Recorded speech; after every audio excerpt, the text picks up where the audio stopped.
What is up, Waffle Gang? I do hope you're well. My name is Mark, and today we're covering some more r/am I the butthole.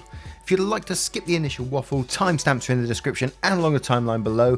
But if you are new here, please consider hitting that like, that subscribe, and maybe that notification bell too.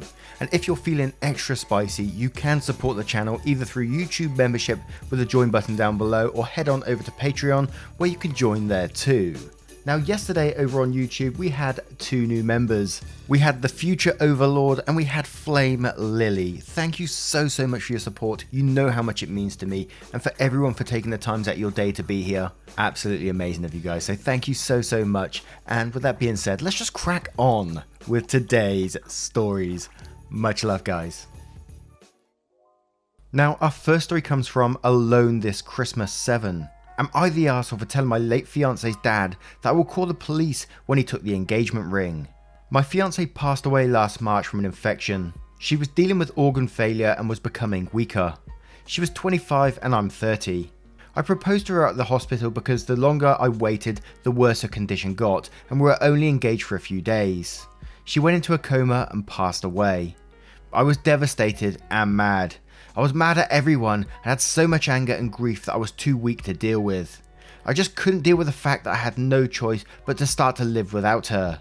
It was an incredibly hard phase and I'm still learning to adapt, but I have some of her stuff that bring me comfort and a bit of joy.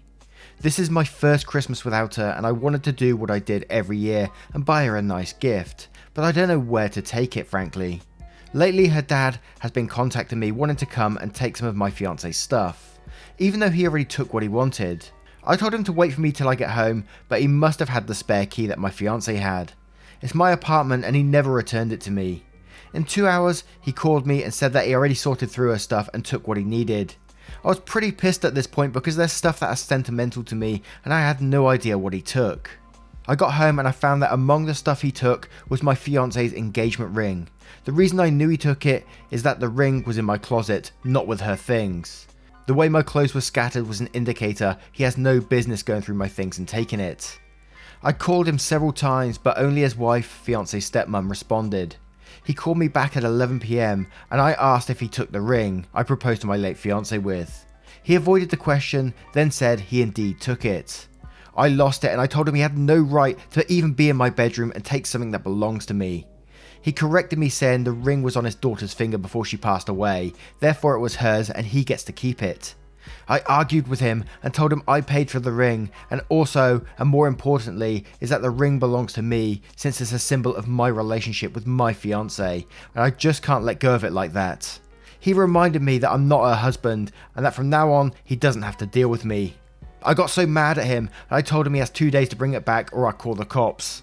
He hung up after calling me names. Family and close friends heard from him and said that I was out of my mind to call the police on my late fiancé's father, no matter the reason. They didn't let me explain and said that my pain and grief are nothing compared to a parent losing their child. They've called me pathetic and an attention-seeking God knows what, but I insisted and I told them that I'll do it. Firstly, sorry for your loss, of course, absolutely tragic.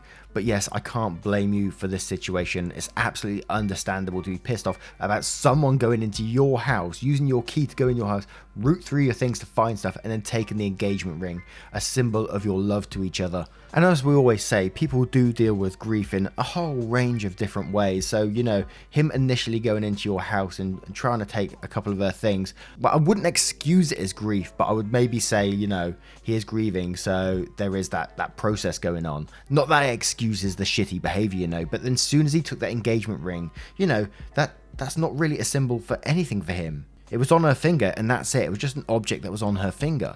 So that in itself makes me step back and think, is he going to just sell this ring? Which, you know, is absolutely really toxic behavior. So get the locks changed, call the cops, get that ring back.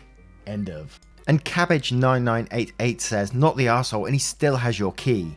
OP replies, yes he does, and I don't know if he made other copies. I thought he had the key returned after the funeral, but I was too tired and didn't know for sure. Maybe he made another copy, I really don't know.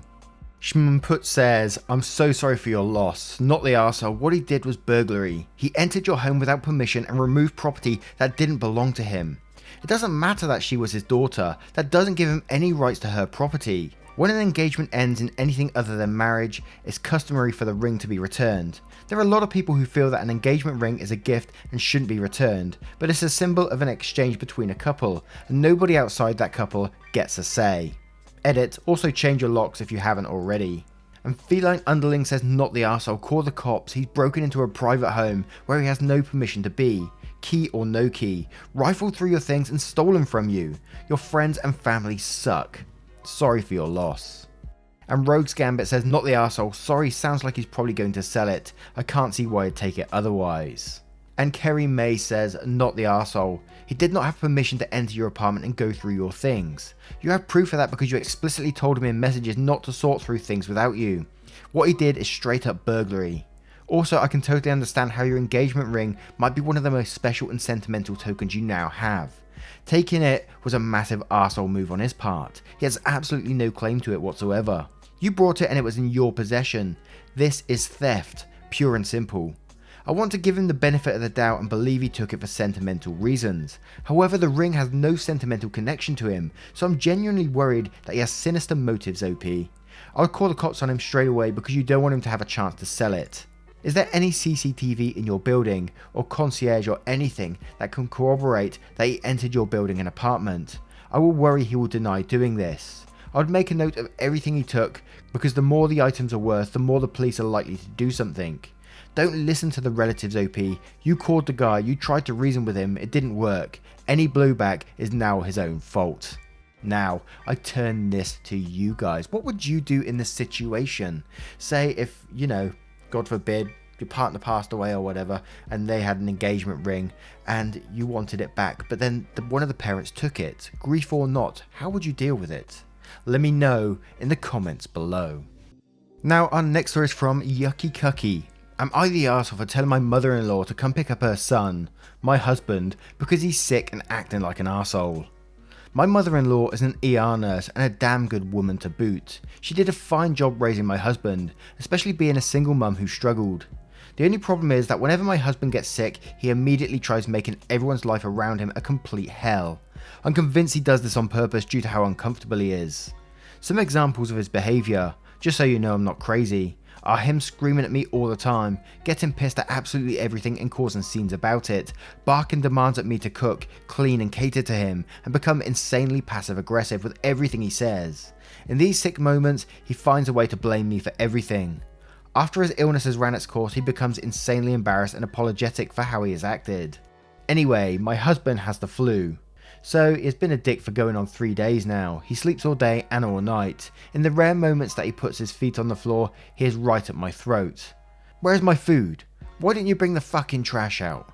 Where did you put my slippers? Why the fuck is the water cold? Did you fuck with the water heater? Yelling down the stairs, bring me more water and meds. No please, no thank you, just demands. It's constant every single time he's sick, which actually isn't often at all, but whatever. So this morning, I'm cooking us breakfast because he's awake. He asks for eggs and toast. I hand him his plate and he gets livid because he can't taste anything due to his nose being stuffed up and pushes his plate so hard that it fell off the table and shattered, which immediately pisses him off even more and he storms off without cleaning it. So I called up my mother-in-law and told her she needed to come get her man-child because I can't cater to his bullshit attitude and work at the same time. She gladly came to my rescue, but my husband called me a stupid arsehole for involving his mother. He has since apologised but still thinks I shouldn't have involved her. His mum thinks it's hilarious. Am I the arsehole?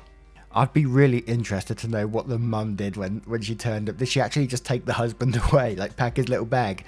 Come on, time to go with mummy. But absolutely not the arsehole in this situation, in my opinion. He's treating you like absolute shit. Pushing a plate off the table and it's smashing on the floor and then just walking away and not clean up. What is this man doing? I would just totally refuse to cook for that man until he gains some goddamn respect. Simple as, really.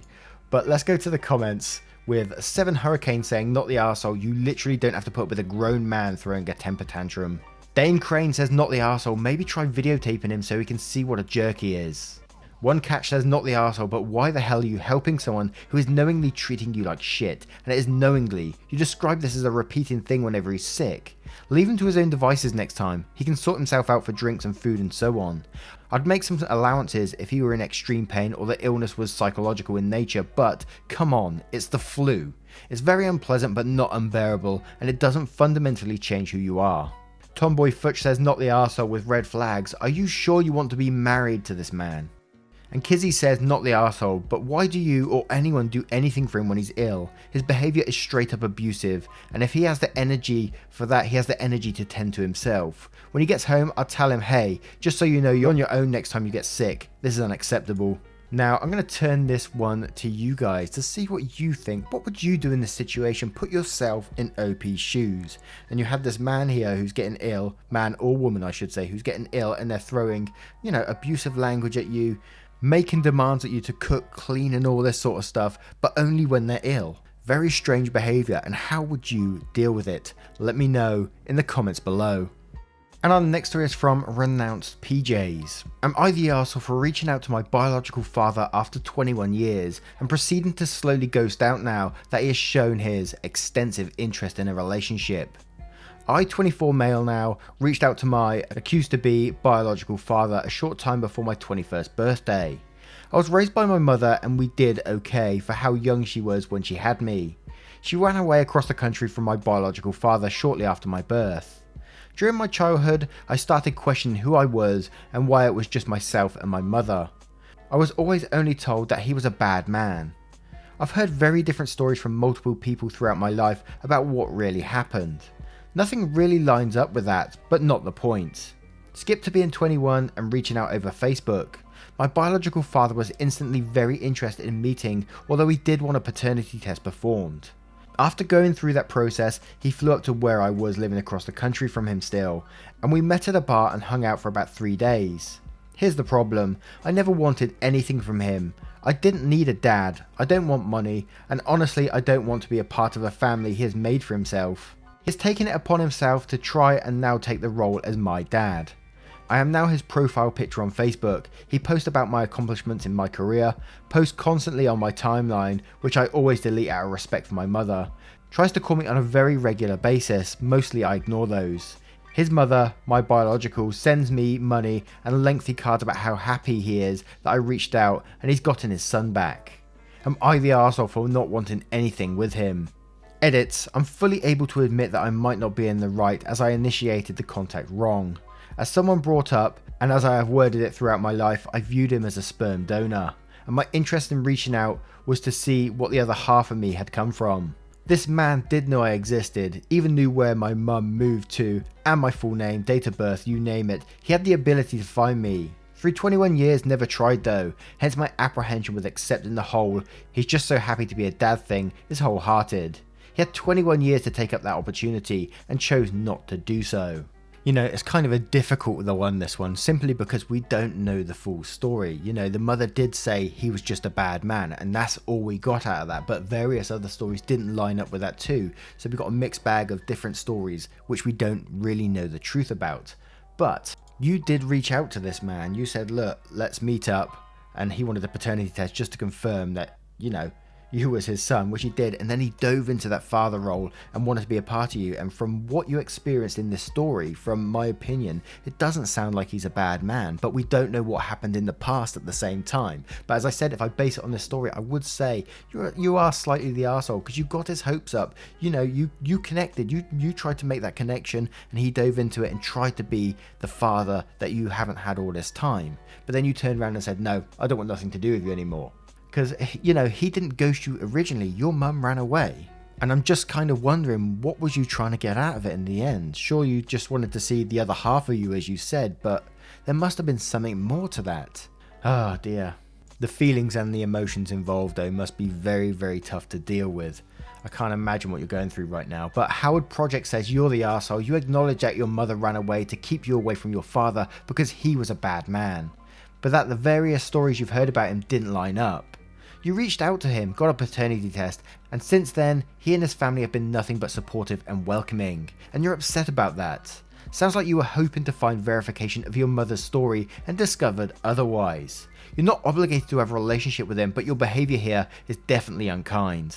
Stop Buffering says, you're the arsehole. I want to say no arsehole here, but your title sort of forced my hand.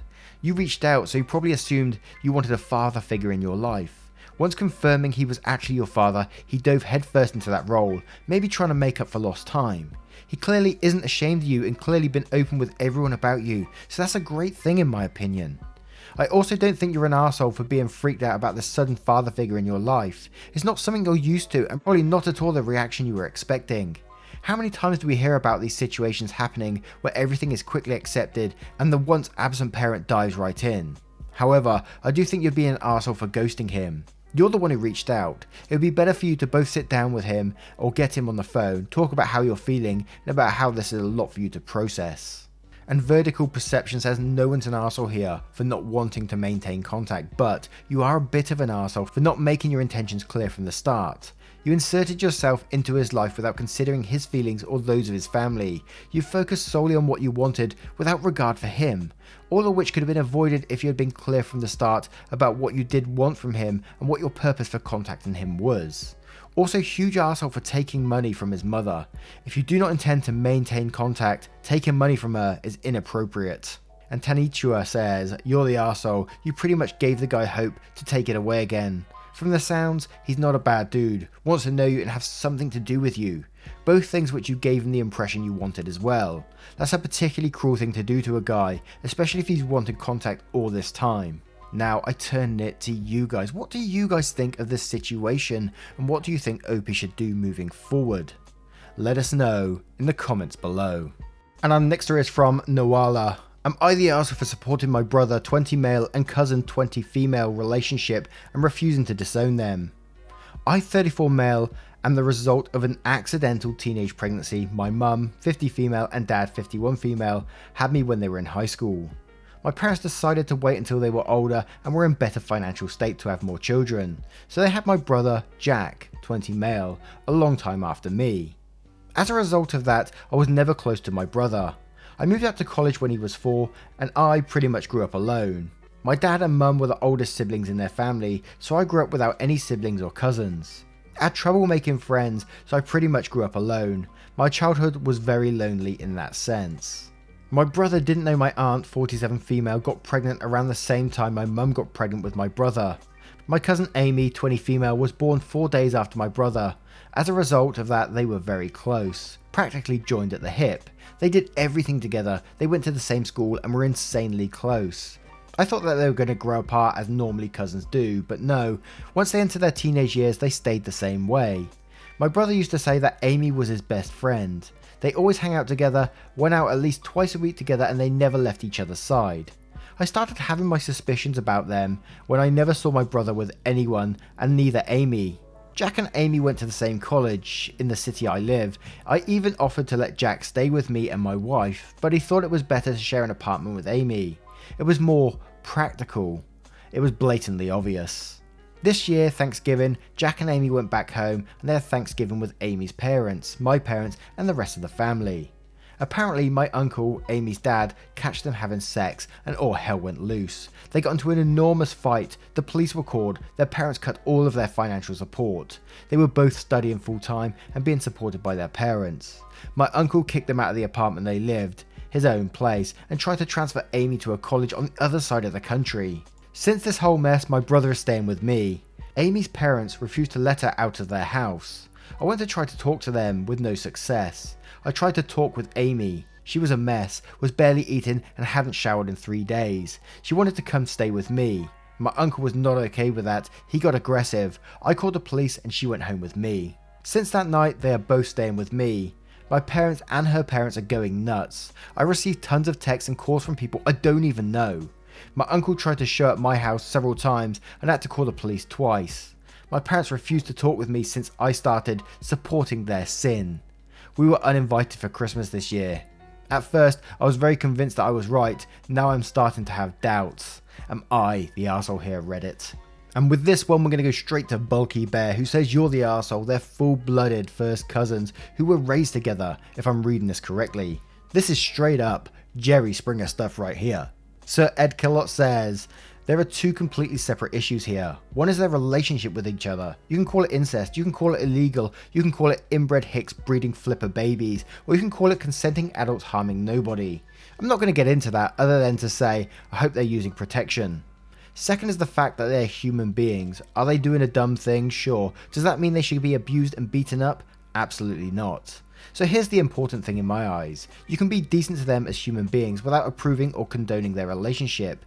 And in my honest opinion, that is what you are doing. Beating them, cutting off their financial help, kicking them out of the house, ostracizing them from the family, none of this will make them want to find different partners. It's just expressions of anger that hurt them.